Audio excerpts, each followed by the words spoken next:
Hi everyone, good morning. কেমন আছো সবাই? আর এটা মোস্ট প্রবাবলি তখন সকাল 4:30 পৌনে 5টা বাজে। তো আজকে খুব সকালে ঘুম থেকে উঠে ফুল টুল তুলে এনে আগে বাসি কাজ সেরে নিয়েছি, তারপরেই স্নান পুজো দিয়ে নিয়েছি। আর এখানে আমি আতপ চাল বেছে নিচ্ছিলাম, অখণ্ড চাল, যেগুলো হচ্ছে গিয়ে আমি শিবের মাথায় দিয়েছি, আজকে অর্পণ করেছি। আর আগে বাড়িতে পুজো দিয়ে নিয়েছি। তারপরেই এই যে আমি শিবের জন্য মালা গাঁথছিলাম, দুটো মালা গেঁথেছি, একটা ছোট মালা আর একটা বড় বড় শিব ঠাকুরটাকে পরানোর জন্য। মালা দুটো কেমন হয়েছে সবাই কমেন্ট করে জানিও, আর ভালো লাগলে একটা লাইক করে দিও।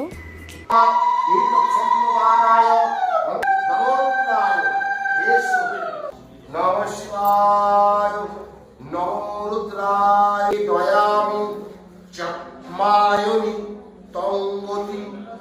তারপরে এই যে এখানে আমার পুজো দেওয়া কমপ্লিট হয়ে গেছে আর আমি বাড়িও চলে এসেছি।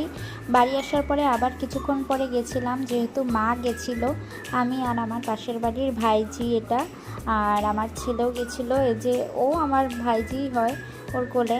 তারপরে এটা হচ্ছে আমাদের রাধা গোবিন্দ মন্দির, পাশে দুর্গা মন্দির, তারপরে মায়ের মন্দির আছে, তারপরে শিব মন্দির। তারপরে বাড়িতে চলে এসেছি। বাড়িতে এসে আগে বিছানাটা গুছিয়ে নিয়েছি, তারপর আমি আমার হাজব্যান্ড সহ চলে গেছিলাম একটা গাছ আনতে। সে এখানে একটা আম গাছের গোড়ায় মাটি দিচ্ছিল, আর এই গাছটা নিয়ে এসেছি। তো এটা লাগালো, আর আমাদের এই পেঁপে গাছটা থেকে একটা বড় পেঁপেও ছিঁড়ে নিয়েছে।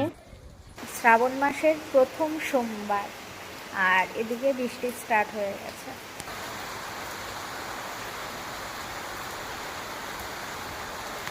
যেহেতু আজ সারাদিন ভাত খাবো না, তো এখানে আমি সাবু খাচ্ছিলাম আর আমার হাজব্যান্ড ভাত খাচ্ছিল।